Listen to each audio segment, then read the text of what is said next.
呢一集就係我哋響 Sum Valley 徒步嘅高潮啦！我哋將會帶大家睇下呢度最高、最大、最靚嘅寺院，最世外桃源嘅村，當中仲包括咗一啲驚喜嘅相遇，同埋分享一啲我哋慘痛嘅經歷。曾經一度我覺得我凍到係死，今日有後悔喎，少少啊！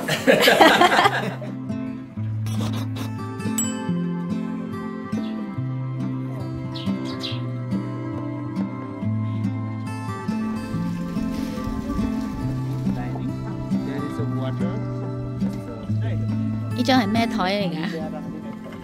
熱水台啊！你喺排隊攞熱水啊！你話響個貴啊！山頂熱水，你睇高山上，你後邊啊咁靚嘅雪山，打尾嗰仲勁啊！晨早起身喺我哋住宿就見到呢個壯觀嘅一幕啦。呢個就係尼泊爾其中嘅魅力。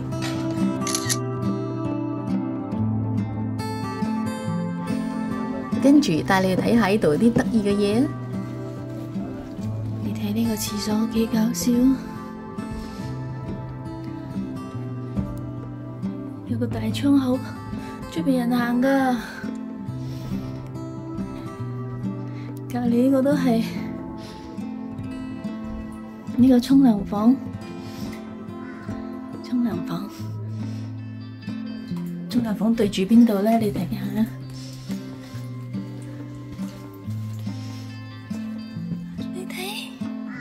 大路嚟噶，人哋喺度行落嚟嘅樓梯嚟噶，佢冇嘢啫。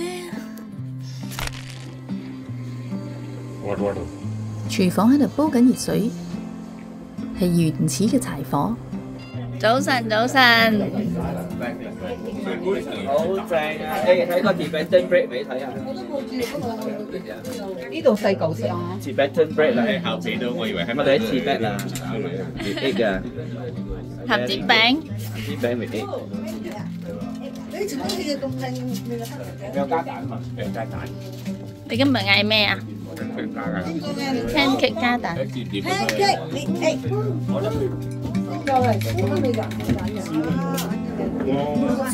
哇！你食咩大burger？我係啊，買下邊個買 noodles 咩嘢味嚟啊？慘慘嘅喎。咩嚟㗎？burger egg。你睇個 burger patty 幾大嚿？哇！喺度就要係咁樣嚟自爽一下。一 burger patty。係因為口味。辣椒，咪爭啲都辣椒啦。今日咧 OK 咗。OK 咗，光眼大粒到多。係咯，精神爽利啊！你睇呢個咧就係早餐啊。Hello， 早餐係呢個，唔好咁嚟講。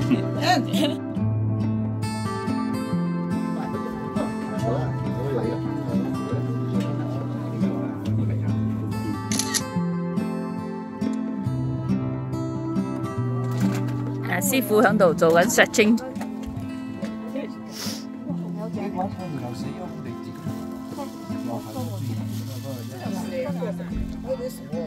呢個好爽啊！你睇。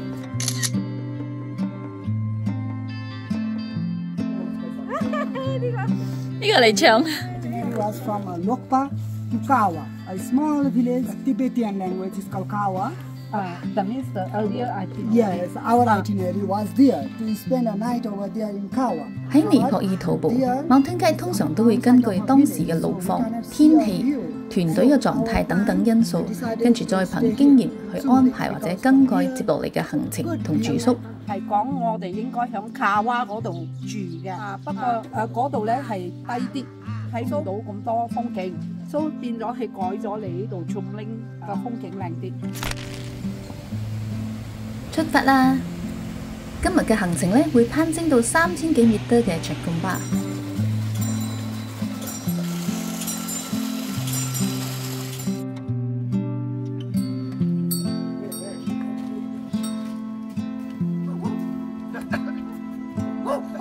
遇到個好可愛嘅小小牛郎。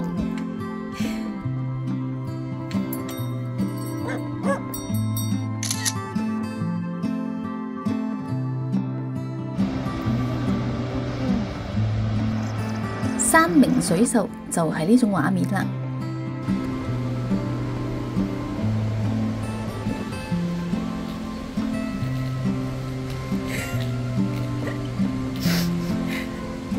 再擺返隻腳上去啊！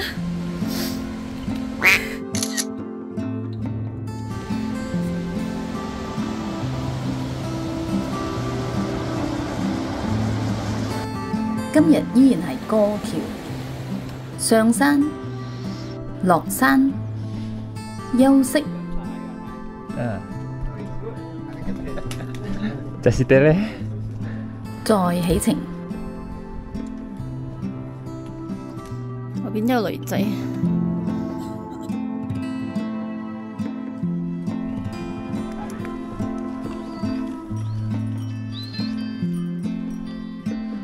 漫漫長路，中途仲落水添。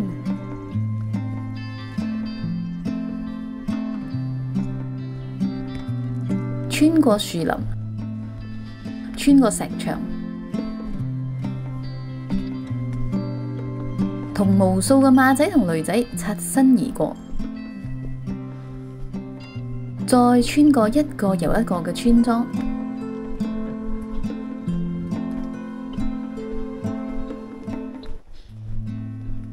喺一片又一片嘅 Jessie Dele 問候聲底下 ，Jessie Dele。Jessie Dele，以為自己到咗目的地，原來又仲未到。呢個時候呢，我感覺我之前甩咗皮嘅腳趾越嚟越痛啦。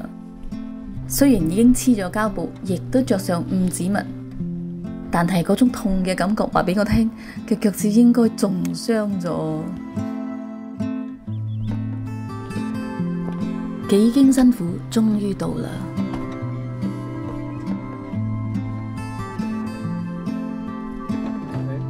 呢度係一間房嚟㗎。2間啊，2間，嗰度6間。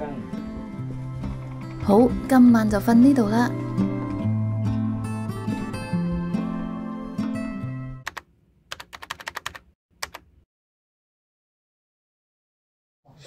這是廣東話最後。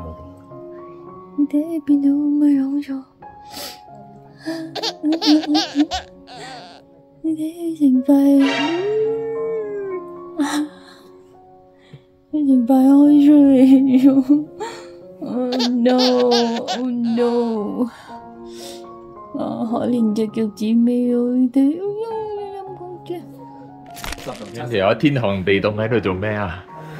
響度人體取溫度有冇人度咗幾凍啊？點樣上雪山係咯，聽日點樣好？咁樣都點唔死喎？唔好停啦，一直行就會冇事噶啦，一停就。我好凍喎，冰晒都食得啊！出邊落緊雪啊！呢班人喺度睇雪，3000幾都落雪。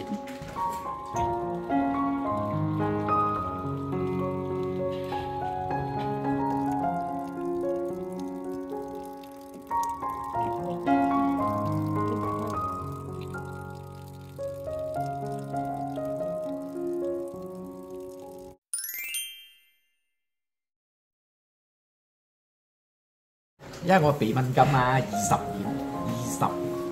，25年啦，冇辦法啦，後嚟跟佢哋行山咁啊，運動咁，我而家冇晒事咯，咩病都冇咗啦。哦，鼻敏感都得咁犀利。所以有時一淋身水啊，就流鼻水喎。好似咁啊，你行過你滴到幾滴水係咪？就流鼻水喎，流出鼻水我仲問個醫生，我鼻醫療醫唔好係咪傾衰嚟嘅？我唔係，我鼻敏感。問佢食咩藥？冇藥食嘅，冇藥食。啊，行山就係藥啦。啊，因為你行喺度，你血氣行得快啊，你冇事咯。保持健康嘅管道。好，我咧開始以前咧後生10幾20歲，一咳就咳3個月，一傷風就3個月都唔好。我阿尾朋友一齊去游下水，游下，所以咧就游下咩病都冇咗，跟住又冇去游，又開始愛病，跟住啊鼻酸，跟住爬到依家20幾年啊，23年 ，OK 啦，冇問題，又健康，又 OK 啦，老婆 OK 啊？老婆話 OK 就 OK 啦 ，OK 係問咗嗰度，就係咁樣啦。所以帶埋老婆一齊爬。係啊，一齊爬啦，邊個一齊爬啦？因為點樣你知冇？我哋爬山，又聽第三者講，喂，你個老公俾人溝咗咯，跟住第二個，喂，你個老婆又俾人溝咗咯，點樣好？我老婆聽下又驚地，老公我跟你去爬山啦，跟咪嚟咯，跟下都跟咗10幾年啦。係咪真係咁樣嘅？為咗健康，為咗身體健康，又為咗夫妻生活健康，係咪？咁有一齊嘅嗜好嘛？係啊，以前我好勤力㗎，日一個人去爬。成個山阿伯山冇人爬，佢一個人都去爬。係啊，有做鋪頭嘛？一早7點幾，就喺細路哥讀書就去爬山㗎啦，一個人爬，健康嘛，又可以減肥嘛。因為咧，我唔要有白頭髮嘛，行得多冇白頭髮。係咩？有啲咁嘅事啊？係喎，係咁嘅喎。唔怪之咁靚仔啊！梗有白頭髮咪多啲行山。Good。今晚嘅餘興節目就係我哋2位勞苦功高嘅矛盾劇為我哋帶嚟嘅尼泊爾傳統舞蹈。佢哋仲帶埋其他樂器同埋服飾添，我哋都一齊玩。講真啦，如果唔係傷嘅傷，病嘅病，我哋成隊人絕對可以喺度玩得好癲咯。而家你見到就係小貓2隻，而且仲唔敢動作太大太劇烈，如果唔係中咗高山症咧就大劑啦。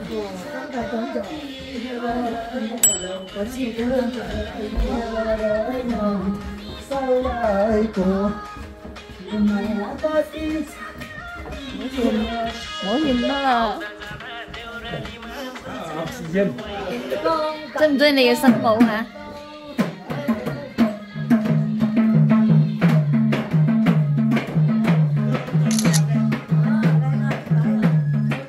有啊。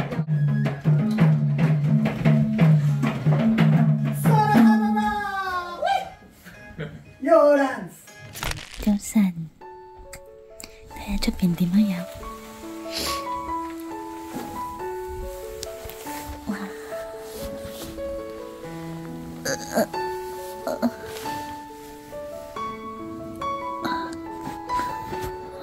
落咗雪啦，真係。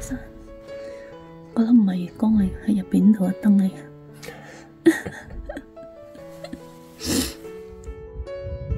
尋晚落咗場雪，今朝起身擘大眼就見到呢一個景啦。對於住喺熱帶國家嘅我哋嚟講，呢一個雪景真係好靚、好夢幻。但係身體又確確實實感受到嗰一股寒徹骨啊！真係又愛又恨啊！你睇呢個日照金山，每次見到呢個景觀呢，都會覺得真係好震撼。咁你呢？你會唔會中意住喺呢度？每日起身就見到咁嘅靚景呢？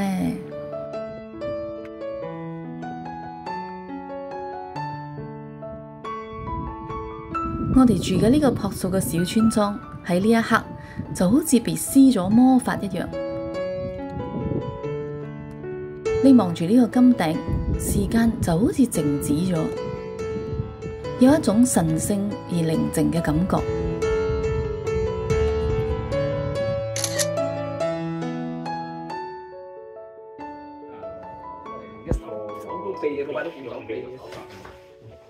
靚啊！所以用起都90。好似樽壺啊！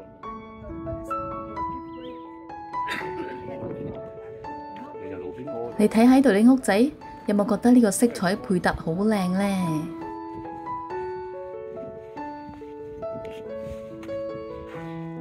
簡簡單單嘅房，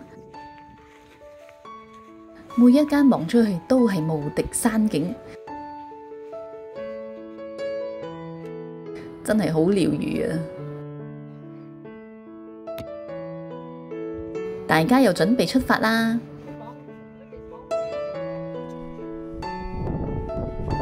今日嘅呢段路真係好正，好壯觀啊！以為自己喺度拍緊電影啊！其實當時呢，凍到半死啊！我唔知當時幾多度，淨係覺得係非一般嘅凍啊！不過你睇喺呢度隨手一拍就係大山大景啊！呢種未被開發、未受污染嘅大自然景觀喺呢度一覽無遺。不過喺呢個山谷徒步呢，真係唔簡單啊！因為凍，我哋大家都感冒咗，傷風咳樣樣嚟，仲一直流鼻水，而且嗰度個空氣呢又特別乾啊！我哋一路行一路呼吸，吸入去嘅每一啖氣又凍又乾。由鼻腔穿到喉嚨，所經之處咩空氣啊、鼻水啊，全部都凝結晒啊！真係感覺呼吸好辛苦啊！不過辛苦還辛苦，點都要打下卡，將呢一刻記錄落嚟嘅。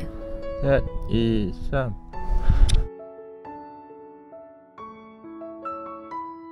只不過一影完相呢，就要即刻笠翻個頭巾，冚住個鼻哥同埋個嘴，減輕冷空氣入侵。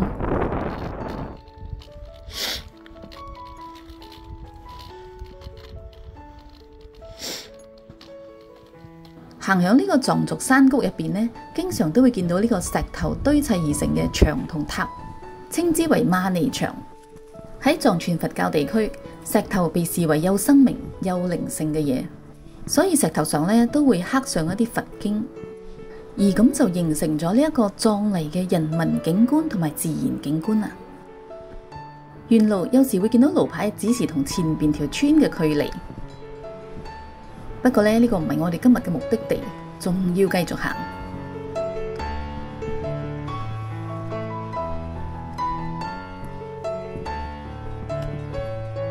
行到呢度就係一片好開闊嘅視野，超大嘅雪山就擺喺眼前。咁大家梗係要打下卡，留個紀念啦。嚟，溫順 come。OK， 嚟個全女班嚟，1、2、3，擺寬。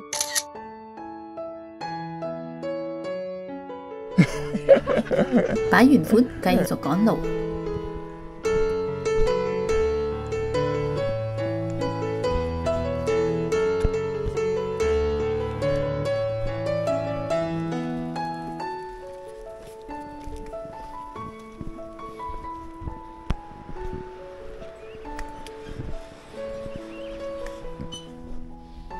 又有好多石堆同佛塔，有雪山為背景，真係特別壯觀啊！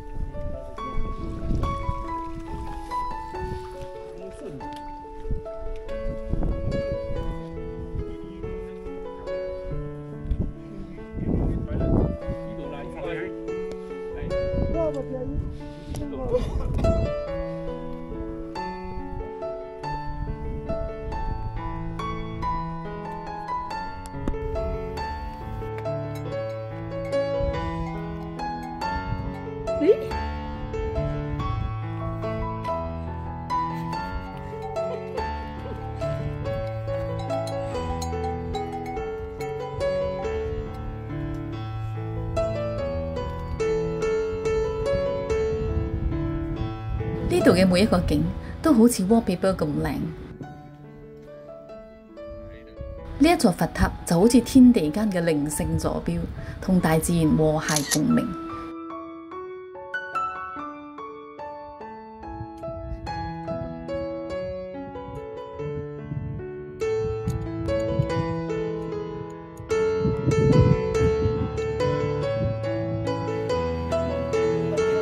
突然間，前面嘅河邊嚟咗好多人。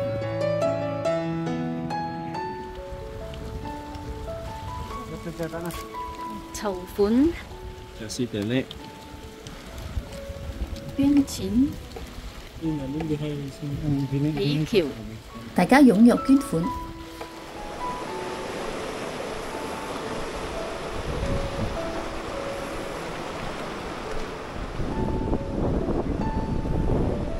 大家準備，啱埋去到咗。我哋偶然遇到喇嘛嚟到呢個地方。喇嘛對藏族人嚟講，除咗係宗教領導，亦都係精神導師，係智慧同慈悲嘅象徵，帶領佢哋追求內心嘅平和同解脫。所以喇嘛嚟到呢，啲村民紛紛出嚟接受喇嘛嘅祝福。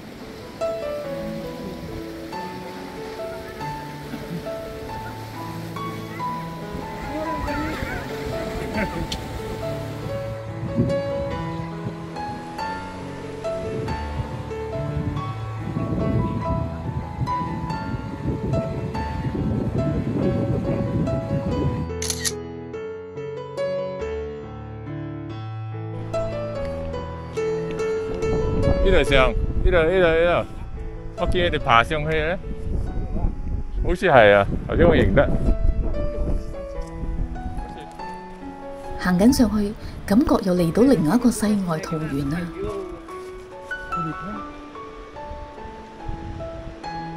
！1 2 3，整個 right angle 先，哇！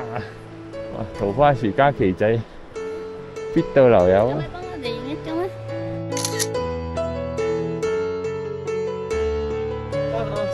呢個世外桃源呢，就係我哋今晚落腳嘅地方啦。穿梭喺條村嘅巷仔，兩邊都係石牆石屋，前邊係一大片壯闊嘅山脈雪山，遠離塵囂，有一種置身喺遊戲或者電影入邊嘅感覺，真係靚得太唔真實啦。中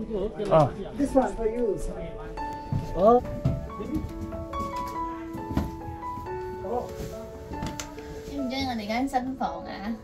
靚女喺度做咩啊？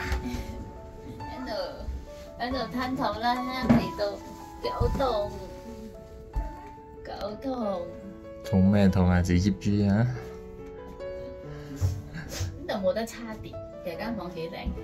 間房夠大啊！出邊有靚景，有2個窗口。出邊好似好大風，我聽到呼呼聲咁，呼呼聲啊！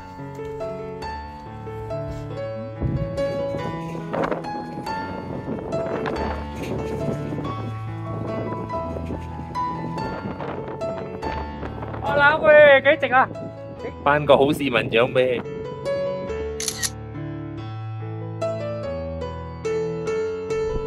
嚟到咁靚咁神奇嘅地方，梗係要出去行下啦。雖然真係超級凍啊！我哋間房，你睇有冇感覺穿梭喺遊戲嘅場景呢？前邊嘅石屋應該就係可以賣裝備嘅商店啦。賣咗裝備，拎住寶劍，係時候去尋寶啦。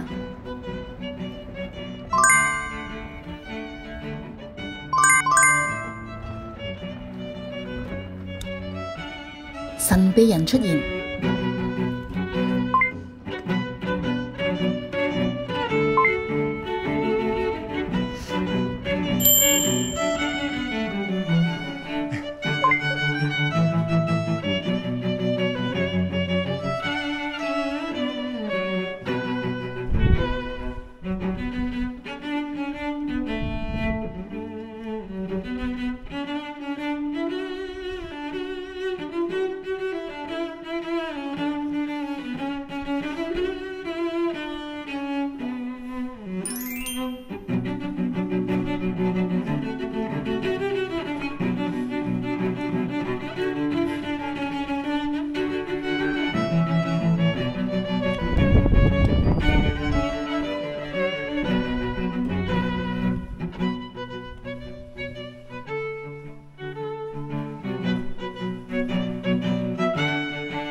好啦，玩完 game 係時候返住宿啦。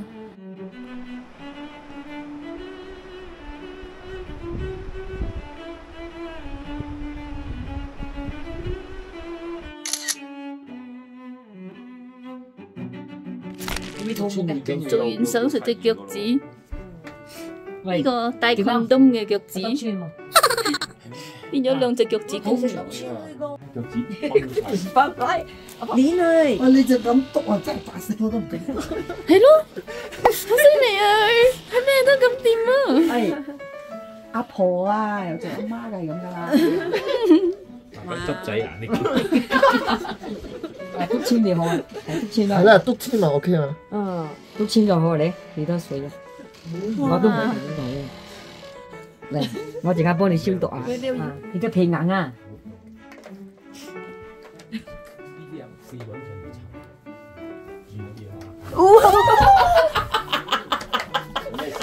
蛇精啊！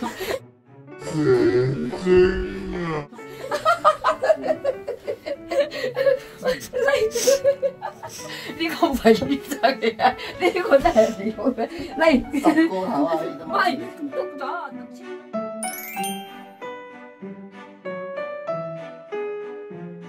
好多年前我哋嚟錯睇日出時，笑看風雲過。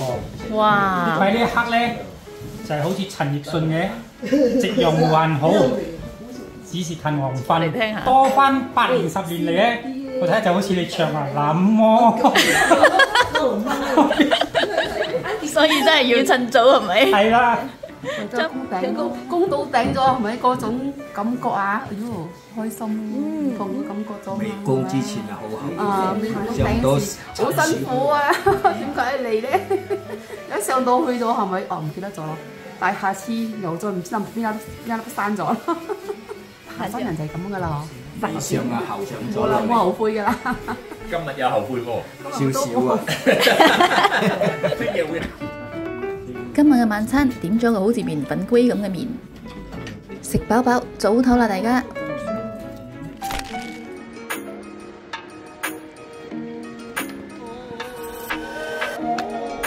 今日嘅行程呢，我哋首先會輕裝上陣去一個好特別嘅地方，佢就係 Sum Valley 最高而且又最大嘅寺院木咁巴。然後翻返去住宿收拾一下，再正式起程去我哋今日嘅目的地南亞教。亦都係今晚要落腳嘅村。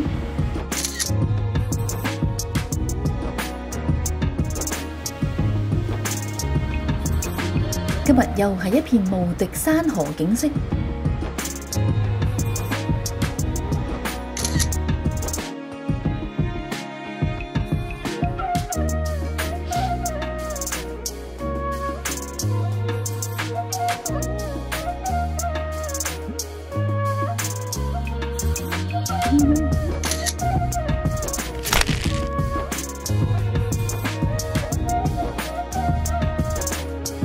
早上8點幾，我哋就到咗呢個偏遠嘅山上寺院木咁巴。呢個坐落喺海拔將近3700米，靠近西藏邊境嘅佛教寺院，被認為係靈性修行同埋啟蒙嘅聖地。西藏之路。其實要嚟呢個寺院呢，就要翻幾個山頭，一啲都唔簡單。就好似啲武俠片呢，你要練就絕世武功呢，就要闖18銅人陣，或者要求道嘅呢，都要經過千錘百煉，起碼都要行上幾千級樓梯以示誠意啦。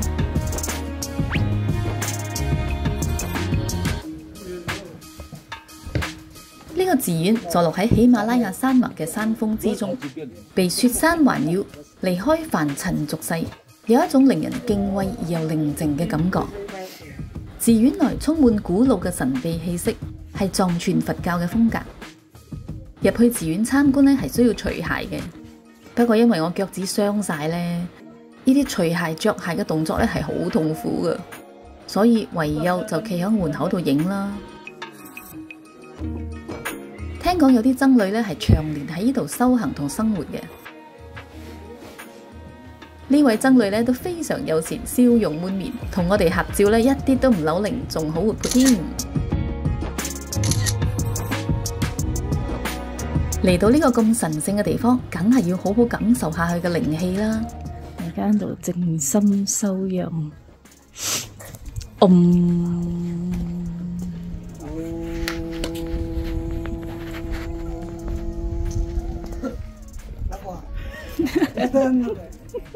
收工咗。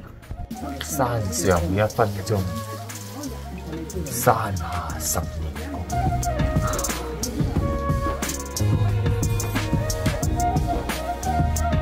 呢匹白馬企響呢個雪峰之巔嘅寺院，感覺就好似天界嘅神馬。雖然佢喺度食緊人間煙火，不過呢個畫面實在太療癒啦。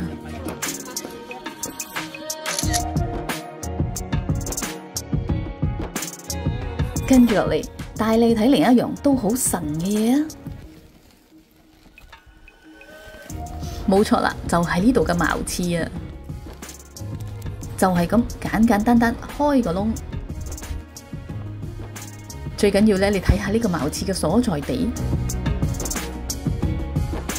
係啊，佢就係喺個懸崖邊啊！喺呢度遇刺咧，簡直係有一種飛流直下3000尺嘅感覺啊！係咪好正咧？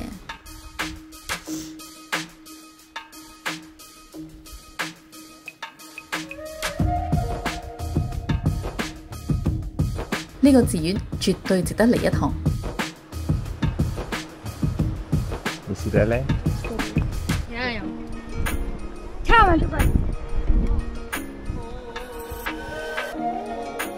返到住宿啦。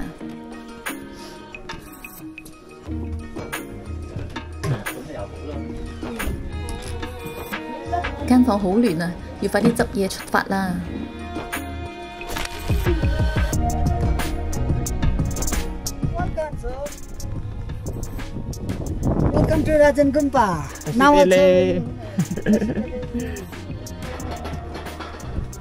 途中，我哋嚟到另一間重要嘅寺院 Rachen Kompa。呢個係 Sumba Valley 地區最大嘅尼姑院，主要係女性修行者居住。呢度據聞創建於17世紀，亦都係典型嘅藏式建築風格。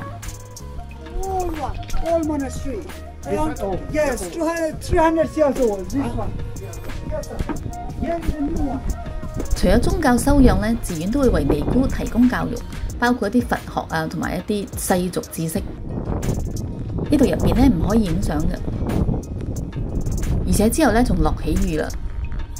所以我哋都冇再拍攝，一直行到住宿。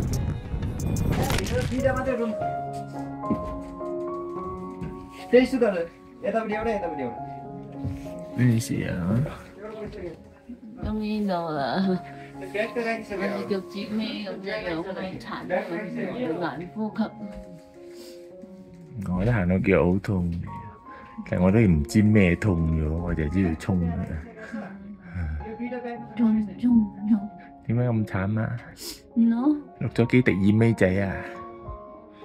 耳仔都唔成問題嚟嘅，係慢慢長路，長咗先幾日，仲要慢慢10幾日，點算啊？你睇我幾靚女啊！即係唔夠慘啦。15分鐘耳尾仔啫嘛，我見到都冇人着耳褸啊！我見到啲雞兩啲本地人都冇着。本地人咧，同我哋係唔可以相提並論嘅。驚都冇驚過，淨係斜喺出邊度睇風景嘅。冇雨褸嘅，知唔知啊？雨褸嘢着。邊個係贏家？呢個咧黃先生咁黃啊！呢個扮豬食老虎啊！哎呀，仲有包菜食喎。我落咗嚟買有菜啊！飯啦，開飯啦！開飯啦！豆豉魚。屌，真係好香買喎！係一句講我。有咩體驗啊？今時今日。呢度凍到嗌死。你喺我哋嘅房間。到咗站之後，喺房入邊又唔係，喺飯廳又唔夠暖，淨係得個凍字。我覺得除咗瞓覺匿入被呢日sleeping bag， 再加埋冚埋被，再着埋全副武裝咁咯，咁先話頂得到天朝。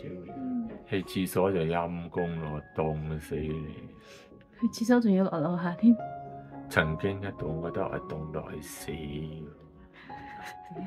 喺度落少少水啫嘛，風大多少啫嘛，使唔使咁啊？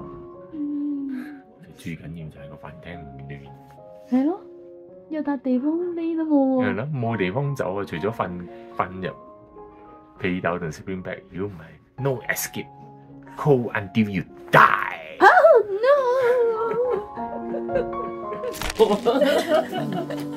係啊死咯！你諗住錄咩啊？哎呀呢個勁咯，呢個電溫碌嘢好熱啊！點凍都好，都要繼續我哋嘅行程嘅。今日呢，我哋要落山翻去松嶺。有句説話，最美嘅風景在路上。其實喺度最靚嘅風景，唔單止係佢嘅山河景色，仲有我哋途中遇到嘅人事物。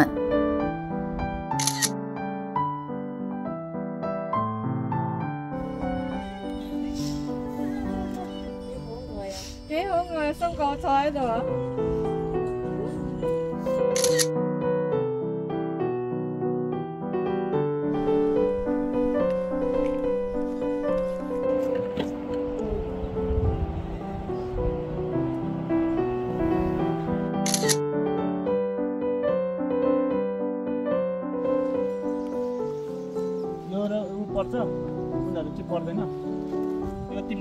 另外㗎，唔知幾歲嗬？應該有5歲。我哋嘅茂天吉咧，幫我哋分啲禮物仔俾山區嘅小朋友。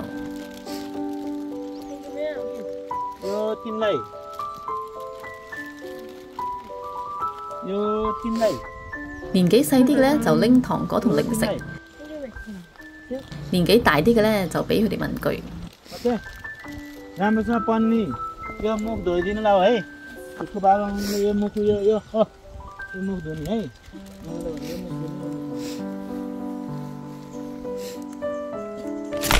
行咗一圈，再次翻嚟松嶺，係時候問下啲隊友對 Zoom Valley 嘅感想啦。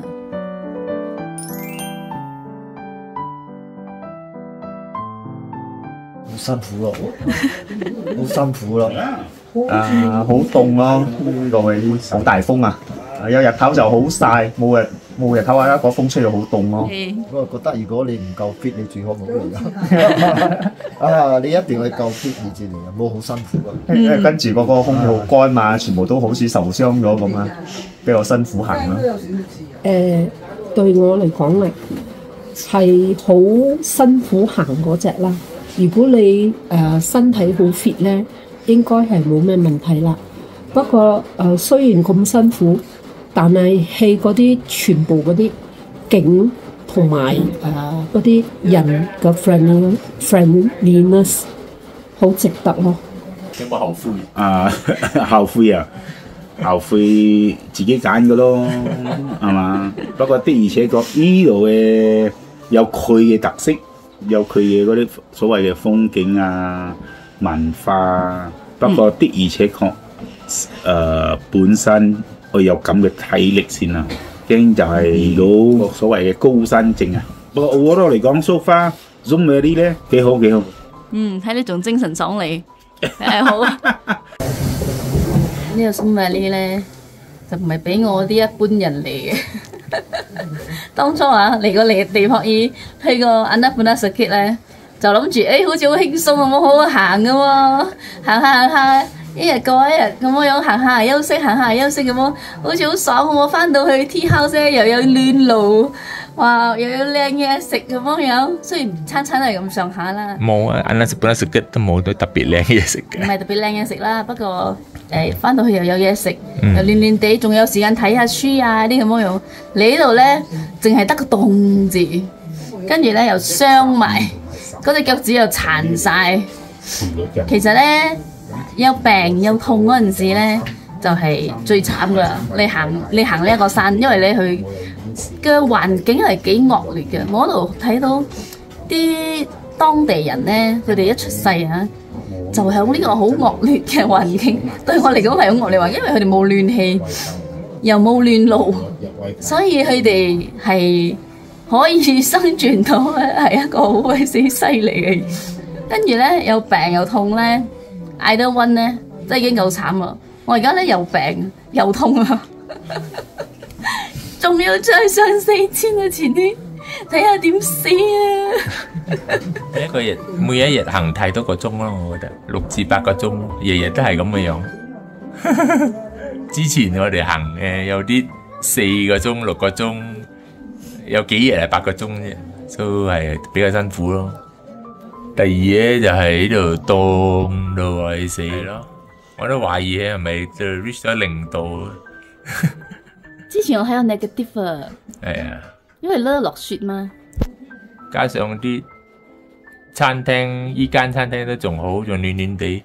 尋日嗰餐廳一啲都唔暖嘅，翻房匿又唔暖，翻餐廳匿又唔暖，唯有瞓覺嗰陣時入被先暖啫，咪咁樣咯。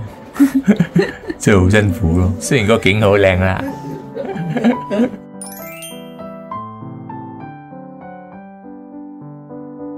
推薦戲嚟嘅，俾你受下苦咯，先至開心啊！